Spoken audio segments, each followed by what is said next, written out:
Gold trusted gold buyers. మీరు తాకట్టు పెట్టిన బంగారాన్ని విడిపించి ఈ రోజు ఉన్న మార్కెట్ ధరకు కొనబడును. కొన్ని షార్ట్స్ లో మీరు యూజ్ చేసిన కలర్ కాంబినేషన్స్ దగ్గర నుంచి బ్లూ అండ్ వైట్స్ కానివ్వండి, లేకపోతే initial entry shot, heroine entry shot లో గ్రీన్ సారీ కట్టుకొని cell phone light dim and dip చేసే షాట్ కానివ్వండి, కొన్ని వైలెంట్ సీన్స్ లో రెడ్ షేడ్స్ తో ఇంటర్ఫియరెన్స్ కానివ్వండి, ఇవన్నీ was that your perception or the camera persons perception? It's basically team work ma'am, but ప్రతి దానికి నేను రిఫరెన్స్లు తీసుకునేవాడిని. అంటే కలర్ షేడ్స్ ని ఆడియన్స్ మూడ్ ప్రకారం పర్ఫెక్ట్ గా సింక్ చేశారు అని ఫస్ట్ టైం చూస్తేనే అనిపించింది. అంటే డిఐ దగ్గర నేను 6 months కూర్చున్నాను మ్యామ్. మీరు క్యాండిల్ లైట్ సీక్వెన్స్ ఉంది కదా మ్యామ్, స్టార్టింగ్ క్యాండిల్స్ వెలిగిస్తూ, అది ఇప్పుడు మనం ఏ లైట్ లో ఉన్నామో ఈ లైట్ లో షూట్ చేస్తాం మేము. మాకు ఎక్విప్మెంట్ లేదు కదా మ్యామ్, చాలా తక్కువ బడ్జెట్ కదా. క్యాండిల్స్ పెట్టి లైట్స్ ఆఫ్ చేస్తే ఫ్లిక్కర్ వచ్చేస్తుంది. అలాంటి ఇంకా ఎలాంటి హ్యాక్స్ వాడారు చెప్పండి. సో మేము ఇలాంటి లైటింగ్ లో క్యాండిల్ లైట్ సీక్వెన్స్ షూట్ చేసి, లైట్ లో క్యాండిల్ లైట్ ఇలాంటి లైట్ లోనే క్యాండిల్స్ పెట్టి షూట్ చేస్తాం మేము. నా గట్ ఫీలింగ్, నేను డిఐలో నేను సెట్ చేయించుకుంటానని చెప్పి ఆ ఒక్క సీక్వెన్స్ ని నేను క్యాండిల్ లైట్ టోన్ లోకి తీసుకురావడానికి నాకు 25 days పట్టింది మ్యామ్. ఎవ్రీడే కూర్చునే వాళ్ళం దాని మీద, ఎందుకంటే మాకు ఎక్విప్మెంట్ లేదు. సో నార్మల్ క్యాండిల్స్ పెడితే ఫ్లికర్ అవ్వేది అన్నమాట. అండ్ మీరు ఫ్రిడ్జ్ సీన్ చూసారు కదా, అది ఒరిజినల్ ఫ్రిడ్జ్. అది ఎవరైనా సరే ఒక ఫ్రిడ్జ్ ని చేయిస్తారు, చేయించి ఒక ఆర్ట్ వర్క్ చేయించి సెట్లా చేయించి అందులో కూర్చోబెడతారు అనమాట. బట్ నేను 550 liters ఒరిజినల్ ఫ్రిడ్జ్ కొన్నాను. నేను కూర్చున్నా ఫస్ట్, ఓకే నేను పడుతున్నా, సో దివ్యోదన్ పడుతుంది ఇలాగే అనుకుని ఒక ఫ్రిడ్జ్ కొన్నా. సో ఇప్పుడు డిఓపి ఓకే బాను, ఇప్పుడు ఫ్రిడ్జ్ డోర్ ఓపెన్ చేసేద్దాం, ఫ్రంట్ నుంచి తీసుకుంటాం అంతే కదా అన్నది. అసలు ఆ పర్టికులర్ సీన్ లో ఆ హస్బెండ్ క్యారెక్టర్ ప్లే చేసిన అతను ఉన్నాడు కదా, అప్పటికి తెలియదు పాపం తను అట్లా చేయాల్సి వస్తుంది అని అప్పటికి తెలియదు. ఎందుకు ఇంత వైలెన్స్ చూపిస్తున్నారు అసలు, సమాజానికి ఏం చెప్తారు? ఒక అమ్మాయిని ఫ్రిడ్జ్ లో పెట్టేసి తలిపేసేసి ఇట్లా ఇసిరేస్తాడు ఆ తాళని, అసలు డైరెక్టర్ ని పిసికేయాలి, చంపేయాలి అని అంత కోపం వచ్చేసింది అనమాట. అంత రియలిస్టిక్ గా, అంటే నేను అదే అంటున్నాను, మీరు కన్వే చేయాల్సిన మెసేజ్ ని అంత బోల్డ్ గా కన్వే చేసినప్పుడు, ఒక ట్రెడిషనల్ లవ్ కి ట్రెడిషనల్ మ్యారేజ్ కి డిఫరెంట్ ఒపీనియన్ మీరు క్రియేట్ చేసినప్పుడు, ఆ కథ రాసేటప్పుడు ఆడియన్స్ యాక్సెప్ట్ చేస్తారా, లేకపోతే నేనే వైరల్ అయిపోతానేమో, నన్ను యాక్సెప్ట్ చేయరేమో అని అనిపించలేదు మ్యామ్. ఎందుకంటే end of the day wife of is about emotion కదా. ఇప్పుడు చాలా మంది ఎక్స్ట్రీమ్ ఎమోషన్ చూపించారని కూడా అనిపించలేదు మ్యామ్. బికాజ్ ఒక సింగిల్ ఎమోషన్ కూడా నేను చూపించలేదు. మీరు చూస్తే ma'am, wife of is about ప్రేమ దక్కటం మీదే ఉంటది. అంతే. మీరు చూసుకుంటే నాన్న ప్రేమ దక్కదేమో అని అమ్మాయి రోడ్డు మీద నుంచి ఉంటది. అమ్మాయి ప్రేమ దక్కదని అభి ఎలా చేస్తాడు. అమ్మాయిని ప్రేమించడం వల్ల తను హ్యాపీగా ఉండాలని నిఖిల్ అలా చేస్తాడు. తనకి తన హస్బెండ్ ప్రేమ దక్కలేదనే దివ్య ఇదంతా చేస్తుంది.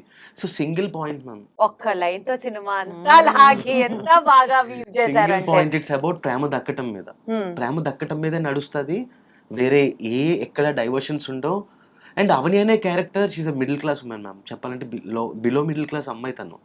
సో అటువంటి అమ్మాయి డ్రైవ్ ఎమోషనల్ గానే చూపించాలి మ్యామ్, ఎందుకంటే తను రూట్స్ నుంచి అవనీని ఎంత ఓన్ చేసేసుకున్నారంటే, అయ్యో ఫాదర్ కోసం తన పాపం ఏకంగా పెద్ద సాక్రిఫైస్ గా రెడీ అయిపోయింది కదా, అలాంటి అమ్మాయిని తీసుకొచ్చి ఫ్రిడ్జ్ లో ఎంత హింస పెడతాడా అబ్బాయి. జస్ట్ బావా నన్ను ప్రేమించు బావా అన్నందుకు కాలుతో కొడతాడా, పుస్తకంతో కొడతాడా. అసలు ఆ వైలెంట్ సీన్స్ చూసాక ఎందుకు చూపిస్తున్నారు అని అంత కోపం వచ్చింది నిజంగా.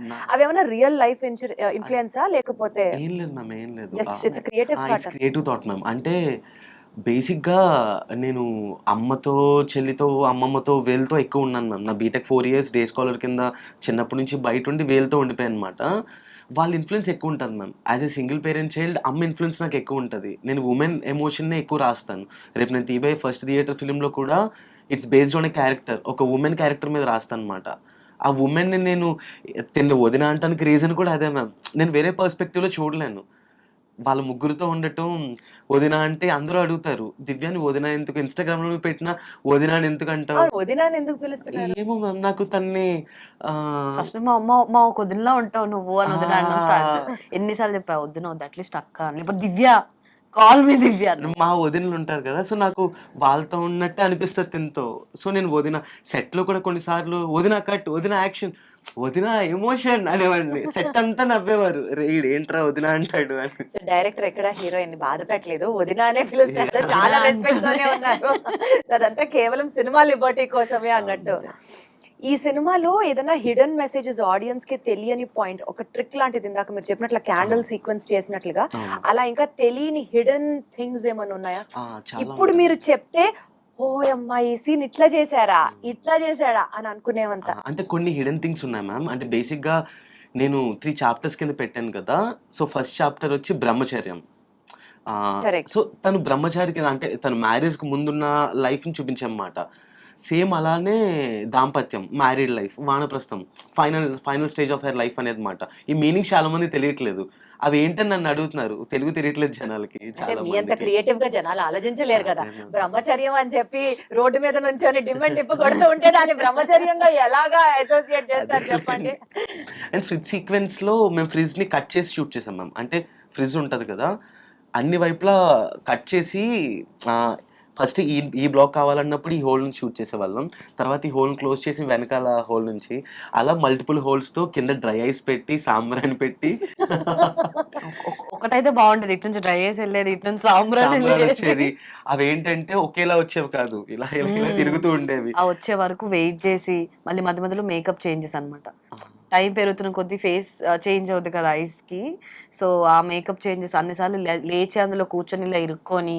అదే కదా. అంటే ఫస్ట్ 10 minutes కి ఒక మేకప్ ఉండాలి, తర్వాత ఇంకా హెవీ మేకప్, తర్వాత ఇంకా హెవీ మేకప్, 4th స్టేజ్ ఇంకా ఫైనల్ డెడ్ మేకప్ మాట. సో ఇక్కడంతా కూడా ఐస్ కట్టేస్తూ ఉంటుంది కదా, సో పెద్ద దెబ్బ ప్రతి ఉంటుంది హోల్ ఇక్కడ. నుంచి తీయాలి. అలా మేము 4 holes నుంచి ఆ ఒక్కటే హైలైట్ సీక్వెన్స్ కదా అసలు సినిమా మొత్తానికి. Fridge sequence is like the highlight. ఏ సీన్ షూట్ చేసేటప్పుడు చాలా కష్టపడ్డారు దివ్య? నేను ఒకటి చెప్తాను. దివ్య వైరస్ చంపుతుంది, అదొక సీన్ ఉంది. అందులో కష్టమేమనిపించింది? వెనకాల నుంచి వైరస్ అందుకని దివ్య స్మోక్ చేస్తూ ఒక అతన్ని చంపుతుంది. లాస్ట్ లో దివ్య చనిపోయిన సీక్వెన్స్ ఉంది. దివ్య షవర్ లో తడుస్తుంది. అవును. అండ్ దివ్య ఫ్రిడ్జ్ లోపల, అంటే బయటది కాదు, లోపల కూర్చొని ఈ 5 సీక్వెన్స్ ఒక రోజులో చేసాం మేము. ఒకటే రోజు అన్ని టఫ్ సీన్స్. నేను ఒకటి కాకపోతే ఒకటన్నా ఈజీది పెట్టు, లేదు అన్ని టఫ్ సీన్స్. ఏంటి దివ్య అసలు ఎట్లా చేశారు అంత కష్టం? తెలీదు. అప్పుడు ఎలా అంటే ఒక ప్రెషర్, టైం లేదు, Budgets మనకి లేవు. బడ్జెట్స్ లేవు, ఆర్టిస్టులు మళ్ళీ లైట్స్ ఇవన్నీ మనకు అంత ఈజీగా సెట్ అవ్వవు, లొకేషన్ రెంట్స్ అయినా ఏదైనా ఫాస్ట్ గా తీసుకున్న దాంట్లో అయిపోగొట్టేయాలి, మళ్ళీ పర్ఫెక్ట్ గా రావాలి. పర్ఫెక్ట్ గా రావాలి. అంటే ఆ ఆ వైరస్ షవర్ లో తడిచేది ఒక్క చీరే ఉంది మ్యామ్. ఆ ఒక్క చీరే ఉంది మాకు. కెమెరా ఫాలో అవుతూ వెళ్ళాలి దివ్యని. దివ్య వాష్రూమ్కి వెళ్ళి ఏడుస్తూ ఆ షవర్ అలా అలా on చేసి అట్లా పెట్టి కూర్చొని ఏడుస్తూ ఉండాలి. కెమెరా ఫాలో అవుతూ ఉండాలి. దివ్య ఎగ్జాక్ట్ వాటర్ కిందే కూర్చోవాలి. నేను కెమెరామ్యాన్కి ఏం చెప్పా, కూర్చున్న తర్వాత స్లోగా ఫ్రంట్కి మూమెంట్ ఇవ్వాలి అని చెప్పా. ఇదంతా ఆ ఒక్క టేక్లో రాకపోతే చీర తడిచిపోద్ది, హెయిర్ తడిచిపోద్ది. ఆ చీరని డ్రై చేసి హెయిర్ చేసే Time waste. వరకు వేస్ట్. ఇంకా మాకు డ్రై చేయడానికి ప్రాపర్గా చెప్పాలంటే హెయిర్ డ్రైయర్లు కూడా లేని పరిస్థితులు మా షూట్లో మేము. మాకు ఎటువంటి క్యారవాన్స్ ఇవేమి కూడా లేవు మ్యామ్. సో షూట్ ఏంటో తెలియదు.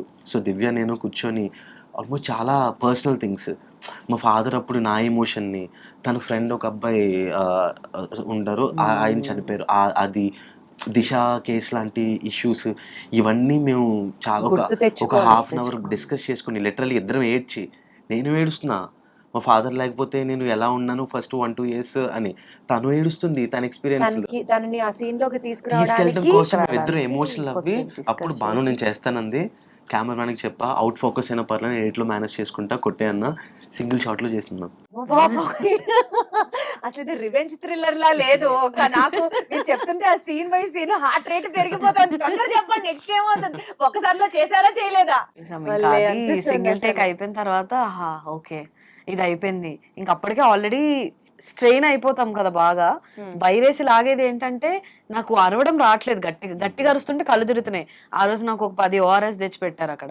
ORS తాగుతున్నా అరుస్తున్నా, రావట్లేదు అంటాడు, మళ్ళీ తాగుతున్నా అరుస్తున్నా. ఎన్నిసార్లు ఆ రోజు అంతా కళ్ళు తిరుగుతూనే ఉన్నాయి నాకు ఆ సీక్వెన్స్ కి.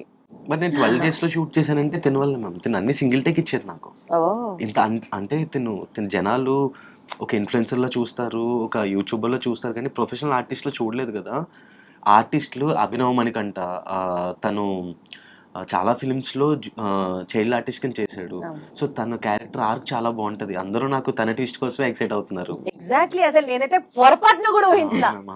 అండ్ నిఖిల్ని ట్రైలర్ నుంచి పోస్టర్స్ నుంచి బ్యాడ్ గై కింద చూపిస్తుంటూ ఫ్రిడ్జ్ సీన్ దగ్గర నన్ను ఎంత తిట్టుకున్నారో ఎలాంటి తీసేయడం ఏంటని నిఖిల్ అంతే తిట్టుకుంటున్నారు ఎలాంటి హస్బెండ్ ఏంటి అని.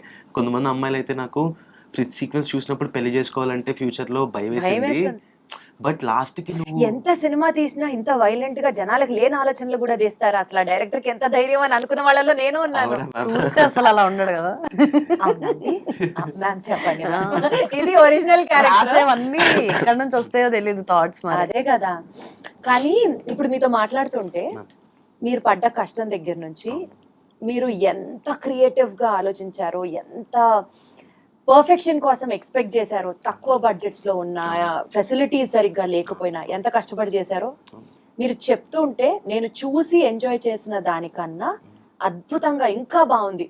లైక్ మీతో ఈ విషయాలు షేర్ చేసుకుంటూ ఉంటే నాకు తెలియని ఒక కొత్త goose bump moment I'm facing it through this conversation.